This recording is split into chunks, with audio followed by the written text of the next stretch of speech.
अजय हाथ में कुल्हाड़ी पकड़े घने जंगल के अंदर एक वृक्ष के सामने खड़ा हुआ था। आज तुम चाहे कितने पुराने पेड़ क्यों न हो, हम हैं लकड़हारा और हम तुम्हारा चीजड़ा चीजड़ा कर देंगे और तुम्हें बाजार में बहुत अच्छे दाम में बेचेंगे। चल भैया।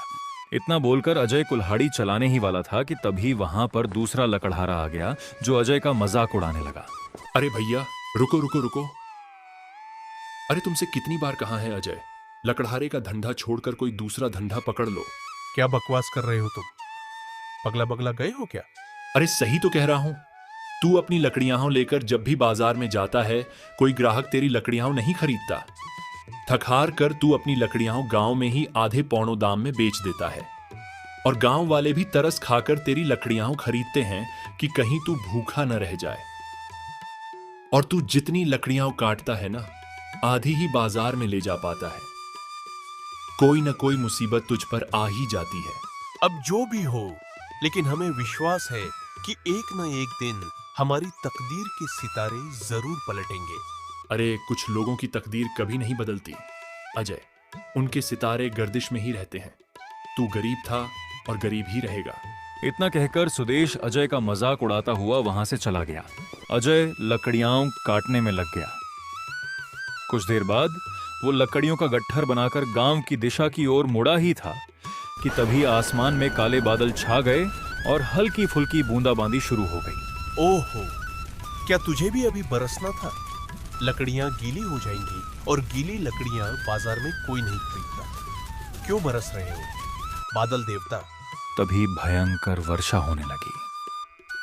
अजय इधर उधर बारिश से बचने के लिए कोई ठिकाना तलाशने लगा। तभी उसकी नजर एक खंडहर पर पड़ी। अजय तुरंत उस खंडहर के अंदर चला गया। तभी अजय के कानों में किसी शेर का गरजता हुआ स्वर टकराया। जब अजय इधर उधर देखने लगा तो उसे अंधेरे में दो चमकती हुई आंखें दिखाई दी जो उसी की ओर चली आ रही थीं। कुछ ही देर बाद अजय समझ गया कि वो दो आंखें किसी और की नहीं बल्कि जंगली शेर की थीं। हाय, ये तो शेर है। शेर को देखकर अजय बुरी तरह से घबरा गया और बड़ी ही तेजी से भागने लगा। कुछ ही देर बाद अजय बारिश में भीगता हुआ अपने गांव आ गया। तभी वहां पर गांव का मुखिया आ पहुंचा। अरे अरे अजय, क्या हो गया? क्या जंगल में कोई भूत प्रेत देख लिया क्या, जो पागलों की तरह भागते हुए आए और आते ही सीमा पर गिर पड़े? हाँ, हो गया जी। मैं गरीब जा रहा हूँ। हाँ हाँ, वो सब तो ठीक है, लेकिन ये बता कि तेरी कुल्हाड़ी कहीं नजर नहीं आ रही है और आज तू जंगल से लकड़ियां भी काट कर नहीं लाया। क्या बात है? मुझे अचानक याद आया कि मैंने डर के मारे जब लकड़ियों का गट्ठर शेर के मुंह पर मारा था, तब मेरी कुल्हाड़ी भी खंडहर के अंदर गिर गई थी। अजय सारी घटना बताने लगा। शेर तेरे सामने था, कुल्हाड़ी तेरे हाथ में थी।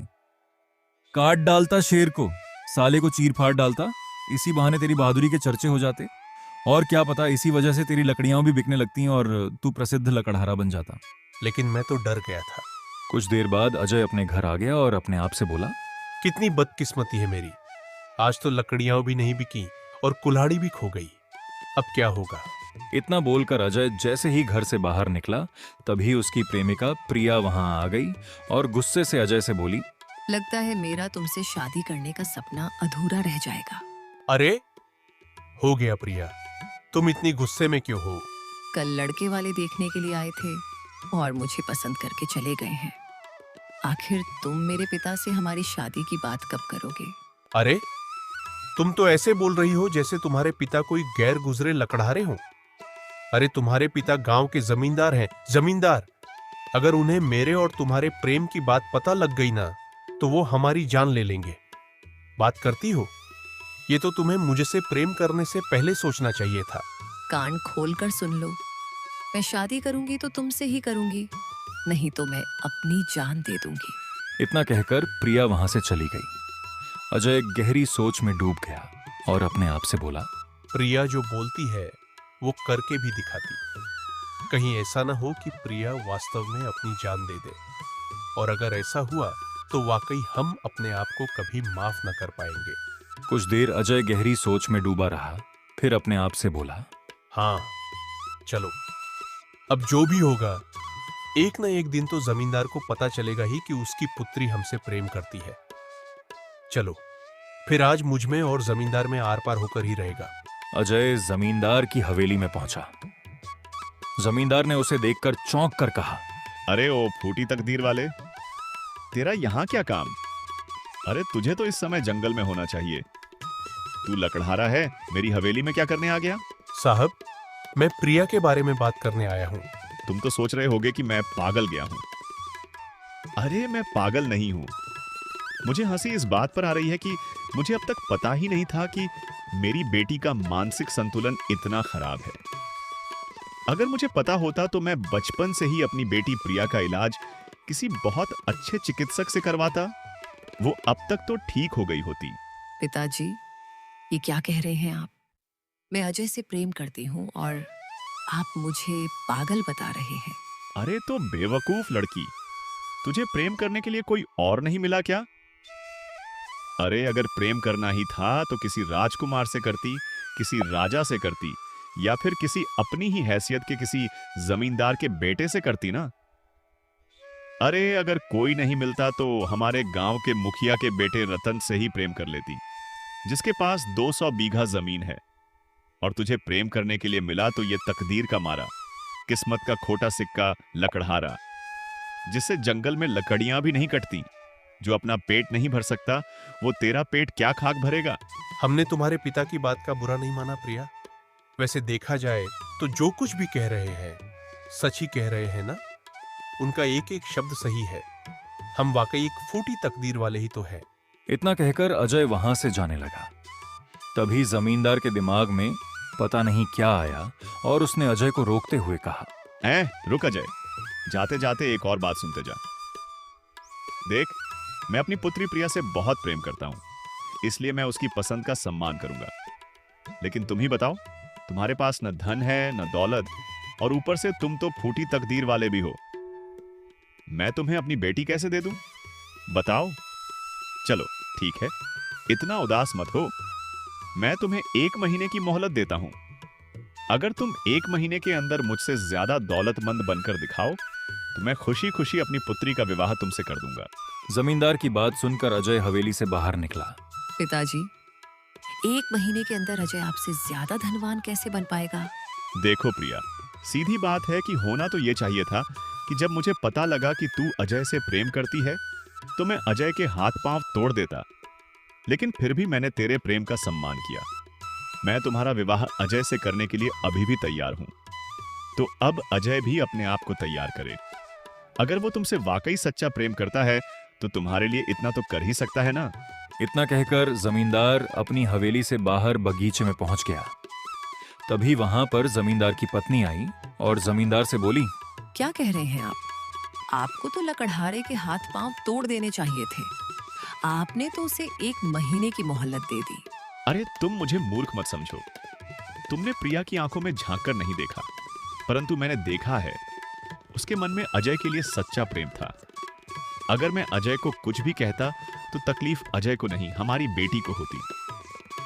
मैंने ये शर्त अजय के सामने जानबूझकर रखी है और मुझे पता है 1 महीने में अजय कुछ भी नहीं कर पाएगा और फिर हम आसानी से प्रिया का विवाह अपनी पसंद के किसी लड़के से कर देंगे और प्रिया चाहकर भी विरोध नहीं कर पाएगी।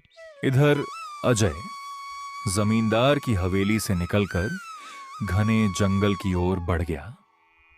थोड़ी देर बाद वो एक पुराने वृक्ष के नीचे बैठकर अपने आप से बोला, मैं जानता हूं कि जमींदार ने जानबूझकर ये चाल चली है। अरे 1 महीने के अंदर मैं उससे अमीर भला कैसे हो सकता हूं? चल भाई अजय, पहले अपनी कुल्हाड़ी तो ढूंढ, फिर लकड़ियां काटी जाए। मेरे पास तो इतना धन भी नहीं है कि आज शाम का खाना खा सकूं।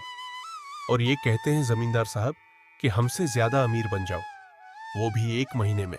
इतना बोलकर अजय उसी खंडहर की ओर डरते डरते चला गया।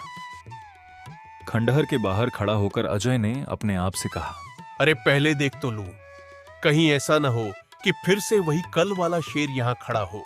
अजय ने खंडहर के अंदर झांपना शुरू किया, लेकिन उसे कोई नहीं दिखा। हाँ, उसे उसकी कुल्हाड़ी और लकड़ियों का गट्ठर जरूर नजर आया। जैसे ही अजय कुल्हाड़ी उठाने को आगे बढ़ा, तभी एक तेज धमाके की आवाज हुई। धमाका खंडहर के बाहर से आया था। अजय डर गया और डरते हुए जैसे ही बाहर निकला, सामने का दृश्य देखकर वह बुरी तरह से चौंक गया। एक विचित्र किस्म का पक्षी जो पूरा सोने का था और रंग बिरंगी किरणों से चमक रहा था, जमीन पर पड़ा कराह रहा था। अरे बाप रे बाप, इतना विचित्र पक्षी तो हमने अपने जीवन में कभी न देखा। और ये तो सोने का है, न जाने ये इस संसार का है भी या नहीं। अजय ने देखा कि पक्षी के पैरों से खून बह रहा था। उसे उस पर तरस आ गया और वह दौड़ता हुआ पक्षी के पास गया। अरे रे रे रे, इसके पैर से तो खून बह रहा है। हाय हाय हाय। अजय ने इधर उधर देखा और झाड़ियों में से एक पत्ता तोड़कर उसे पीसकर पक्षी के जख्म पर लगाया। थोड़ी ही देर में पक्षी के पैरों से खून बहना बंद हो गया। अगले ही पल पक्षी ने अपने पंख फड़फड़ाए और उठकर बैठ गया। फिर वो इंसानी आवाज में अजय से बोला, हाँ, तुमने तो कमाल कर दिया। तुम्हें कैसे पता चला कि कौन सा पत्ता लगाने से जख्म ठीक हो सकता है? अरे अरे, मुझे देखकर डरो मत। मैं तुम्हें कोई नुकसान नहीं पहुंचाऊंगा। नुकसान नहीं पहुंचाओगे? अरे पक्षी, तुम इंसानों की तरह बात कर रहे हो। न जाने तुम कौन हो। कहीं मैंने किसी राक्षस की मदद तो नहीं कर दी कि अभी रंग बिरंगी किरणों के साथ भेष बदलकर राक्षस बन जाओ। इतना कहकर अजय ने आकाश की ओर देखते हुए कहा, हे भगवान, कहीं हमने राक्षस की मदद तो नहीं कर दी और अब राक्षस बनकर हमको मार देगा। हे भगवान, हमको बचाओ, बचाओ। अरे अरे, बकवास बंद करो। मेरी बात ध्यान से सुनो। मुझे देखकर डरने की जरूरत नहीं है। तुम मुझे नहीं जानते। मैं एक ऐसा रहस्य जानता हूं जो कोई नहीं जानता। देखो, मुझे दोस्ती कर लो, तुम्हारी तकदीर के सितारे पलट जाएंगे। क्या बात कर रहे हो? वाकई में हमारी तकदीर के सितारे तुमसे दोस्ती करने से बदल जाएंगे? हाँ हाँ, क्यों नहीं। मुझे अपने घर तो ले चलो पहले। देखो भाई, तुम सोने के बने हो। अगर मैं तुम्हें अपने गांव ले गया तो लोगों के मन में लालच आ जाएगा। अरे गांव के लालची लोग हमारे घर पर धावा बोल देंगे और हो सकता है कि मुझे तुमसे छीनकर ले जाइए और किसी राजा वाजा को इनाम में दे दें, भेंट में। ओह, इसका मतलब तुम लालची नहीं हो। अरे मेरे दोस्त, अगर मैं लालची होता तो एक मामूली लकड़हारा नहीं होता ना। तुम अपने आप को मामूली लकड़हारा मत कहो, विचित्र लकड़हारा कहो। तुमने एक सोने का पक्षी देखा, लेकिन तुम्हारे मन में लालच नहीं आया। तुमने उसकी मदद की और अब जब वो पक्षी तुमसे दोस्ती की बात कर रहा है तो तुम्हें डर लग रहा है कि कहीं कोई उसे नुकसान न पहुंचा दे। तुमने मुझे अपना दोस्त कहा है। विश्वास करो, मुझे छिपाकर जंगल से ले चलो। अगर जंगल में किसी की नजर मुझ पर पड़ गई तो तुम्हारी बात सच हो जाएगी। हो सकता है कोई मुझे पकड़कर ले जाए या मार डाले। हाँ ठीक है, रात का अंधेरा हो जाने दो, फिर हम तुम्हें अपने साथ अपने घर ले चलेंगे। रात का अंधेरा होते ही अजय ने छिपकर उस पक्षी को अपने घर ले आया। हो, तुम्हारी हालत तो बहुत ज्यादा खस्ता है दोस्त। अरे दोस्त, तुम तो कुछ नहीं जानते हो। इस सारे गांव ने हमको फूटी तकदीर वाला कहा है। हमारी किस्मत के सितारे तो हमेशा से गर्दिश में ही रहे हैं। तब तो तुम्हारा विवाह होना भी बहुत मुश्किल है, क्योंकि जिसके नाम के आगे फूटी किस्मत लिखा हो उसे अपनी लड़की कोई नहीं देना चाहेगा। सो तो है। वैसे हो तो तुम पक्षी, लेकिन बोलते बिल्कुल मनुष्य की तरह हो। अरे हम भी कितने बुद्धू हैं। तुम तो इंसानी आवाज में बात ही कर रहे हो। खैर, क्या कहे दोस्त, हमारी कहानी बहुत बड़ी है और बहुत दुख भरी कहानी है। और जमींदार ने शर्त रखी है कि 1 महीने के भीतर मुझे उससे अधिक धनवान बनना होगा। अब बताओ भला तुम्हें कि मैं 1 महीने में उस जमींदार से भी ज्यादा धनवान भला कैसे बन सकता हूं। उसने तो बड़ी चालाकी से चाल चली है। ऐसी चाल चली है कि सांप भी मर जाए और लाठी भी न टूटे। सही कह रहे हो। जमींदार बहुत ज्यादा चतुर है, वो दोनों काफी देर तक बातें करते रहे, लेकिन उन्हें पता नहीं था कि जमींदार उधर से गुजरता हुआ आ रहा था। अजय को किसी से बात करते देख वो चौंक गया और दरवाजे के पास रुककर खुद से बोला, अरे इतनी रात को अजय, ये ससुरा बातें किससे कर रहा है? जहां तक मैं जानता हूं अजय की तो गांव में किसी से दोस्ती भी नहीं है। मैं भी कितना मूर्ख हूं, उससे भला दोस्ती करेगा कौन? फूटी तकदीर वाले से दोस्ती कौन करेगा? इतना कहकर जमींदार ने तुरंत दरवाजा खोल दिया। उसने देखा कि एक सोने का विचित्र पक्षी अजय से बात कर रहा था। ये देख वो डर गया। बाप रे, अजय, मैं क्या देख रहा हूं?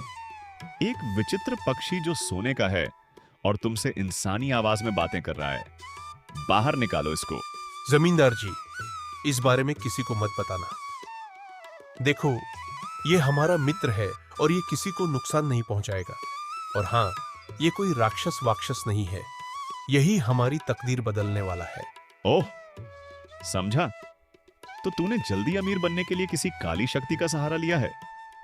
उसी काली शक्ति के जरिए तू मुझे रास्ते से हटाना चाहता है, या फिर तूने किसी सिद्ध के जरिए इस पक्षी को बांध लिया है, जिसे बेचकर तू मुझसे अधिक धनवान बन जाएगा और मेरी बेटी से विवाह कर लेगा। लेकिन कान खोलकर सुन ले अजय, मैं तुझे किसी भी चाल में सफल नहीं होने दूंगा। इतना कहकर जमींदार ने पक्षी की ओर झपट्टा मारा। पक्षी तुरंत अजय के कंधे पर बैठ गया। चलो मेरे साथ। लेकिन कहाँ? तुम्हारी किस्मत के सितारे बदलने वाले हैं। सबसे पहले जंगल चलो, उसके बाद मैं तुम्हें आगे का रास्ता बताऊंगा कि तुम्हें कहां जाना है। मुझ पर विश्वास करो, चलो। अजय तुरंत पक्षी को लेकर भागने लगा। जमींदार भी उसके पीछे दौड़ा, लेकिन अजय की रफ्तार जमींदार से कहीं तेज थी। कुछ ही देर में अजय रात के अंधेरे में जंगल की गहराइयों में निकल गया और एक तालाब के किनारे हांफता हुआ बैठ गया। अरे बाप रे!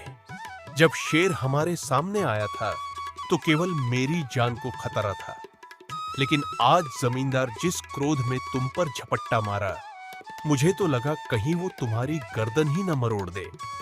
तुम्हारी वजह से मैं इतना तेज भागा हूं। तुम्हारा भागना व्यर्थ नहीं जाएगा। अरे अब बताओ, मेरी तकदीर कैसे बदल सकती है? मुद्दे की बात। हाँ, तो सुनो। यहां से कुछ दूर पर एक गुफा है जो हमेशा बंद रहती है। वो एक जादुई गुफा है। उसके भीतर किसी प्राचीन राजा का खजाना छिपा हुआ है।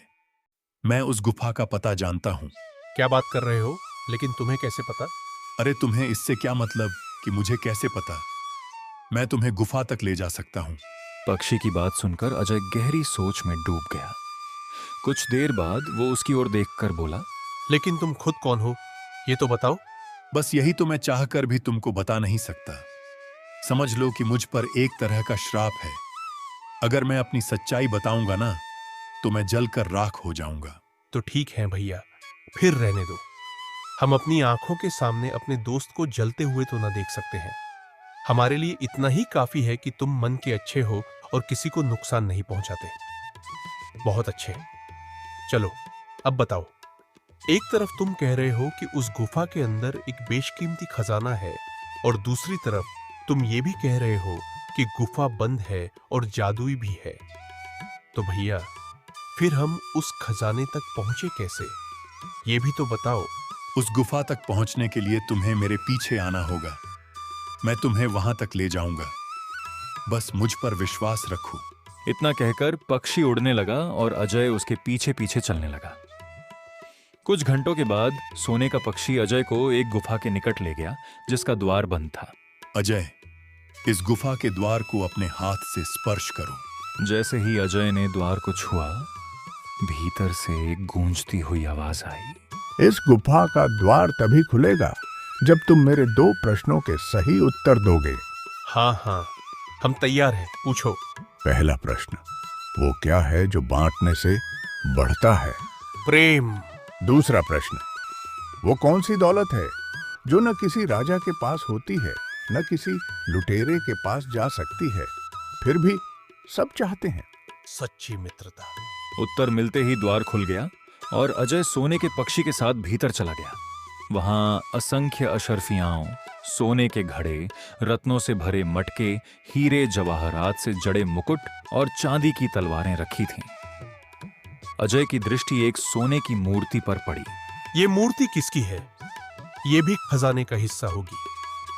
अरे बाप रे बाप, ये तो इतना खजाना है जो किसी राजा के पास भी नहीं होगा।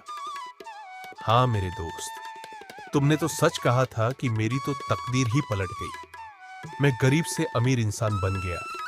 अब तो मैं जमींदार जैसे हजारों लोगों को खरीद सकता हूँ। इतना बोलकर अजय खजाने को छूने ही वाला था, तभी रंग बिरंगी किरणों से एक साथ एक साधु प्रकट हुआ। आप कौन हैं? वो सब छोड़ो, चलो मैं तुम्हें बताता हूँ। यह हजारों साल पुराना खजाना राजा विक्रम का है। इसे उन्होंने अपने दुश्मन राजा से बचाने के लिए यहाँ छिपा रखा था। इस खजाने को और इस गुफा को किसी महात्मा ने काली शक्तियों से बांध दिया था, इसलिए यह श्रापित हो गया। यदि तुम्हें यह खजाना चाहिए तो तुम्हें एक बलिदान देना होगा। बलिदान? कैसा बलिदान? यदि तुम इस खजाने को छुओगे तो तुम्हारा मित्र, यह सोने का पक्षी, इसी समय जलकर राख हो जाएगा। तभी खजाने पर तुम्हारा अधिकार होगा। क्या तुम अपनी मित्रता का बलिदान दोगे? सोचो मत अजय, मैं तो केवल एक पक्षी हूं, कोई मनुष्य नहीं। इस खजाने से तुम्हारी सारी जरूरतें पूरी हो सकती हैं। तुम धनवान बन सकते हो, अपनी पसंद की लड़की से विवाह कर सकते हो, मान सम्मान पा सकते हो, और तुम्हारे ऊपर लगा दाग, फूटी किस्मत वाला, वो भी हट जाएगा। अजय कुछ देर सोचता रहा, फिर पक्षी की ओर देखकर बोला, नहीं दोस्त, नहीं। दोस्ती से बड़ा कुछ नहीं होता। खजाने का क्या है, बड़े बड़े राजा भी उसे संभाल नहीं पाए, और कौन सा खजाना अपने साथ ऊपर लेकर जा पाए। सबसे बड़ा खजाना तो दोस्ती है। तुम पक्षी हो तो क्या हो गया, हमने तुम्हें दिल से अपना मित्र माना है। हम अपनी मित्रता का बलिदान नहीं दे सकते, न ही अपने मित्र का। जैसे ही अजय ने ये शब्द कहे, पूरी गुफा में तेज रोशनी हुई। साधु मुस्कुराया और खजाना धीरे धीरे गायब होने लगा। सोने का पक्षी चमकने लगा और उसकी किरणें और भी तेज हो गईं। अजय, तुमने सही चुनाव किया। इस गुफा का असली परीक्षण खजाना नहीं था, बल्कि तुम्हारी मित्रता और ईमानदारी थी। तुमने साबित कर दिया कि तुम्हारे अंदर सच्चा धन है, वफादारी और निस्वार्थता। यही तुम्हारी सबसे बड़ी संपत्ति है। खजाना पूरी तरह गायब हो गया, लेकिन उसकी जगह अजय के सामने एक छोटी सी थैली रखी थी, जिसमें कुछ सोने के सिक्के थे, उसकी ईमानदारी का इनाम। अजय, अब तुम्हें किसी खजाने की जरूरत नहीं। तुम्हारी सच्ची मित्रता ने तुम्हारी किस्मत बदल दी है। अब जाओ और जमींदार को दिखाओ कि असली धन क्या है। अजय ने पक्षी को कंधे पर बिठाया और गांव लौट आया। उसने जमींदार को सारी घटना बताई, कैसे उसने खजाने के बदले अपनी मित्रता को चुना। अजय, तुमने सोने का खजाना ठुकरा दिया, सिर्फ अपने दोस्त के लिए। साहब, खजाना तो मिट्टी है। सच्ची मित्रता और ईमानदारी से बड़ा कोई धन नहीं। मुझे ना तो आपका पैसा चाहिए, न ही कोई जादू। मैं अपनी मेहनत से कमाऊंगा और जीऊंगा। अजय, आज मैंने सच्ची ईमानदारी देखी। तुमने साबित कर दिया कि तुम प्रिया के योग्य हो। मैं तुम्हारी शर्त माफ करता हूं। तुमने 1 महीने में मुझसे ज्यादा अमीर बनने की जरूरत नहीं। तुम तो पहले से ही सबसे अमीर इंसान हो, क्योंकि तुम्हारे पास सच्चा दिल है। अजय, मुझे पता था कि तुम ऐसा ही करोगे। प्रिया, अब मुझे किसी खजाने की जरूरत नहीं। मुझे तो तुम मिल गई और मेरा यह पक्षी मित्र मिल गया। यही मेरी सबसे बड़ी दौलत है। जमींदार ने अजय और प्रिया का विवाह बड़े धूमधाम से करवाया। सोने का पक्षी भी उस विवाह में शामिल हुआ और सभी को आशीर्वाद दिया। अजय ने साबित कर दिया कि सच्ची मित्रता और ईमानदारी ही सबसे बड़ा धन है। जिसके पास ये है, उसकी किस्मत के सितारे खुद पलट जाते हैं। अजय, तूने पूरे गांव का नाम रोशन किया। आज से कोई तुझे फूटी तकदीर वाला नहीं कहेगा। तू तो सच्ची किस्मत वाला है।